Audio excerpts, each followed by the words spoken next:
Մեհեր Բաղդասարյանի տետատետ հաղորդման հերթական հյուրը Հայաստանի Հանրապետության ազգային ժողովի նախագահ Ալեն Սիմոնյանն է։ Star News-ը հետևել է զրույցին ու առանձնացրել ամենահետաքրքիր ու ուշագրավ հատվածները։ Հաղորդման ընթացքում հաղորդավար Մեհեր Բաղդասարյանը հիշեցրեց, որ երբ ինքը հյուրընկալել էր Հովհաննես Ազոյանին, նա նշել էր հետևյալը. «Երբ իմ ընկերները դառնում են իշխանություն, ավտոմատ դառնում են նաև ոչ իմ ընկերները»։ Այնուհետև Մեհերը հարց ուղղեց Ալեն Սիմոնյանին. «Ինչպիսին են այսօր իր հարաբերությունները Հովհաննես Ազոյանի հետ և փորձել է արդյոք հասկանալ, թե ինչ է կատարվում դերասանի կյանքում»։ Ալեն Սիմոնյանը պատասխանեց հետևյալ կերպ. «Հովհաննեսը իմ ընկերն է, ես ունեմ իր հետ լավ հարաբերություններ, հիմա չգիտեմ իր մոտ բիպոլյարնի շեղում է, թե ինչ»։ Հաղորդավարը նկատեց, որ նման ձևակերպումը ծիծաղելի է հնչում, ինչին ի պատասխան Ալեն Սիմոնյանը շարունակեց. «Շատ իրեն սիրում եմ, իրենից չեմ նեղանում, շատ քիչ մարդ կա իմ կյանքում, ումից չեմ նեղանում, որովհետև Հովոն է դա, միշտ պատրաստ եմ իր կողքը լինել, Հովոյին ոչ ոք իմ մոտ բան չի կարող ասել», նշեց նա։ Հաղորդման ընթացքում նաև զանգահարեցին հենց Հովհաննես Ազոյանին։ Դերասանը հետևորդներին մաղթեց համբերություն և նշեց, որ ինքը քաղաքացի է, իսկ Ալեն Սիմոնյանը քաղաքական գործիչ, հետևաբար իրենց ընկերությունը չպետք է օգտագործվի ոչ իր, ոչ Ալեն Սիմոնյանի օգտին, այլ երկրի։ Հովհաննես Ազոյանի խոսքում նկատվում էր սառնություն, ինչը ապացուցում էր նրանց հարաբերությունների սառը լինելը։ Տետատետ հաղորդման եթերում անդրադառնալով շոու-բիզնեսի ոլորտի ներկայացուցիչների հետ հարաբերություններին, Ալեն Սիմոնյանն ասել էր, որ գրեթե բոլորի հետ լավ հարաբերություններ ունի, ավելի քիչ է շփվում սակայն երգիչ Արսեն Սաֆարյանի հետ։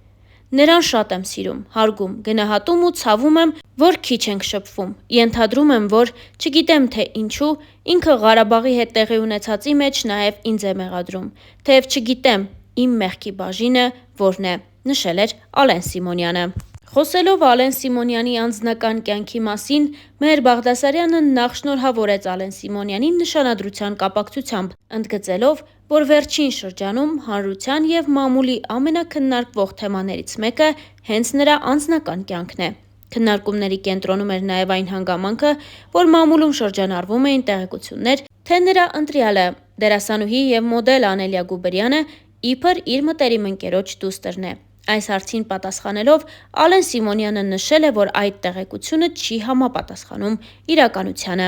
«Դա սուտ է, կատարյալ սուտ, թեպետ ես դրա մեջ վախենալու բան չեմ տեսնում, բայց նման բան գոյություն չունի, դա հնարովի պատմություն է։ Ես նրա ծնողներին ճանաչում եմ, Երևան քաղաքից եմ ճանաչում, իրար ճանաչում ենք երևի մոտ 20 տարի, բայց մենք ընկերներ չենք եղել, դա իրականությանը չի համապատասխանում», ասել էր նա։ Հաղորդավարը նաև հետաքրքրվել է արդյոք սիրահարվել է առաջին հայացքից։ Ալեն Սիմոնյանը նշել է, որ դժվար է միանշանակ ասել, սակայն հնարավոր է, որ այդպես էլ եղել է։ Դժվար է ասել, բայց երևի այո։ Բայց ես այնպիսի կարգավիճակ ունեի, որ այդ միտքը ինձ միշտ խանգարել է։ Ես երկար ժամանակ փորձել եմ հերքել դա և կարծես փախչել իրականությունից, բայց եղավ այն, ինչ եղավ, նշել էր նա։ Զրույցի ընթացքում անդրադարձ է եղել նաև այն հարցին, թե ինչպես է պատահում, որ մարդը ունենալով ընտանիք կարող է սիրահարվել մեկ ուրիշին։ Այս թեմային արձագանքելով Ալեն Սիմոնյանը խոստովանել է, որ սիրահարվելուց հետո բազմիցս փորձել է զսպել իր զգացմունքները, սակայն դա չի հաջողվել։ Մեզ մնում է հավելել նաև այն, որ երբ Մեհեր Բաղդասարյանն իր սոցիալական էջերում հայտնել էր այս հարցազրույցի մասին, շատ քննադատություններ էին եղել և նույնիսկ Մեհեր Բաղդասարյանին և Արա Ղազարյանին մեղադրել էին ծախվելու մեջ, իսկ մենք առաջարկում ենք լսել նրանց պարզաբանումը։ Ուժամալ լուր հետևում եմ լուսանկարի ներքևի հատվածում մեկնաբանություններին ու կարդում եմ ձեր նամակները, ինչ որ տարօրինակ հիստերիա է, մի մասը շատ ուրախ է, մի մասը շատ դժգոհ է,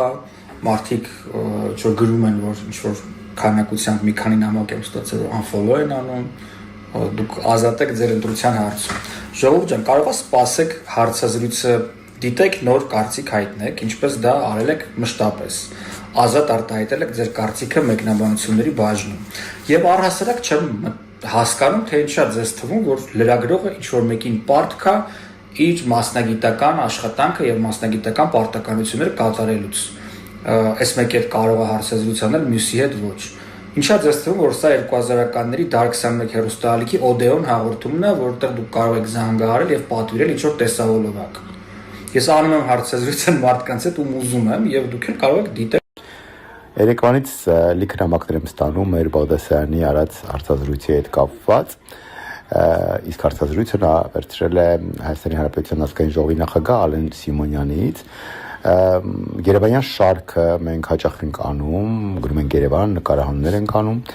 Այս անգամ ես չկարողացա գնալ Երևան, որովհետև այստեղ գործեր կան լիքը բաժանվեցինք Երևան գնաց մհերը եւ սկսեցինք Երևանյան շարքը մի փոքր ուրիշ ձևաչափով։ Որոշում ընդունվեց հրավիրել տետատետ քաղաքական ամենատարբեր ուժերի լիդերների, հայտնի անունների եւ մենք հրավերներ ուղարկեցինք ամենատարբեր քաղաքական ուժերի ղեկավարների, նրանցից ոմանք ընդունեցին հրավերը, նրանցից ոմանք ցրեցին, նրանցից ոմանք մերժեցին Ալեն Սիմոնյանը այն քիչ քաղաքական հայտնի դեմքերից է, ով ընդունեց հրավերը միանգամից եւ համաձայնվեց տալ հարցազրույց։ Իդեպ հարցազրույցների շարքը Ալեն Սիմոնյանով սկսել է, բայց Ալեն Սիմոնյանով չի եզրափակվելու, մենք ունենք ապագայում էլի շատ հետաքրքիր քաղաքական գործիչների հետ հարցազրույցներ, որոնք պետք է նկարվեն, բայց այս իմ ստորիները դրա մասին չի այլ այն դժգոհությունների եւ վայնասունի մասին է եւ այն բողոքի նոտաներ հիշեցնող նամակների մասին է որ դուք հղում եք ինձ առանձին եւ մերին թե ինչպես կարելի էր հարցազրույց վերցնել Ալեն Սիմոնյանից ժողովուրդ ես ինքս չեմ կիսում այդ քաղաքական ուժի որևէ որոշում եւ առաջին օրվանից նրանց ամենավառ քննադատողներից մեկն է իսկ ով է ասել որ լրագրողը պետք է հարցազրույց չվերցնի այն մարդուց ում քաղաքական հայացքները չի կիսում կամ կիսում է ու երբ դուք ուլտիմատումներով եք խոսում դուք որևէ կերպ չեք տարբերվում այն քաղաքական ուժի առանձին ներկայացուցիչներից որոնցից մի օր շուտ ուզում եք հրաժարվել այսինքն իմ համար նոնսենս է ես չէր պատկերացնում որ նման ռեակցիա կլինի շատ ու շատ մեր հետևորդների կողմից ես առաջին օրվանից չեմ կիսել այս քաղաքական ուժի հայացքները բայց ես եւս իմ հեղինակային հաղորդման շրջանակներում երբ Ալեն Սիմոնյանը դեռ ազգային ժողովի փոխխոսնակ էր հրավիրել Լոս Անջելեսում բացարա հաղորդաշարին հյուր իսկ ով է ասում որ առանձին վերցրած կարծիքներին պետք է մենք զոհ գնանք եւ ձեր պատվերով անենք հաղորդումներ մենք երբեք պատվերով հաղորդումներ չենք արել, փողով հաղորդումներ չենք արել, եւ սա երաշտական փոստարկղը չի ժողովուրդ, որ դուք զանգահարեք եւ պատվիրեք առանձին երկեր, մենք էլ այդ երկերը պատտենք, դες ուրախացնենք։ Եվ ամենաշատը ինձ սպանում է դուք էլ ծախվեցիք այդ գրառումները։ Ուրեմն մինչև այսօր ես ծախված էի նախկիններին, այսինքն արդեն չեմ էլ հակադարձնում, որովհետև բոլորը ավելի քան վստահ են, որ ես նախկինների հետ, չնայած նախկիններից եւ ոչ մեկին չեմ ճանաչել, մոտիկից չեմ էլ տեսել, օրինակ Ալեն Սիմոնյանի հետ մոտիկից շփվել ենք եւ ճանաչում եմ նախկիններից որևէ մեկի հետ նման առիթ չեմ ունեցել շփվելու, բայց այնուամենայնիվ մինչև այսօր ինձ մեղադրում էին նախկինների հետ ինչ որ կապեր ունենալու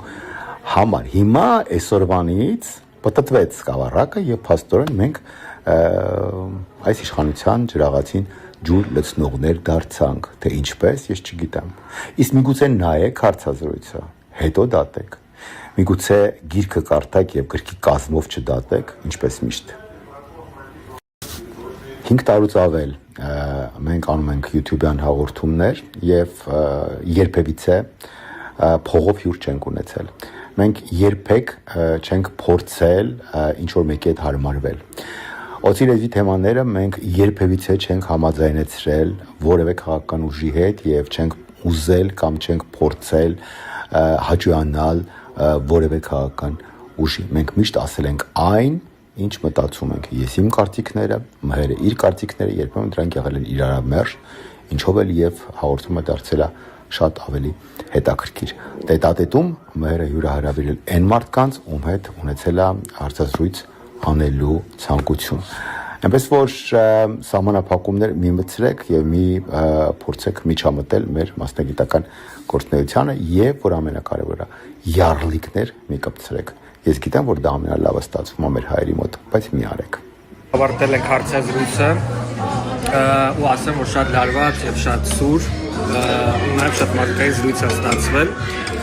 Քաղաքականության մասին քիչ ենք խոսել, բայց կան հատվածներ նաեւ քաղաքականության մասին։ Իդեպ քաղաքական բոլոր ուժերից առաջնորդների ու մեդիա ճանաչելի մարդկանց հրավիրել են հյուր, ոմանք ընդունել են,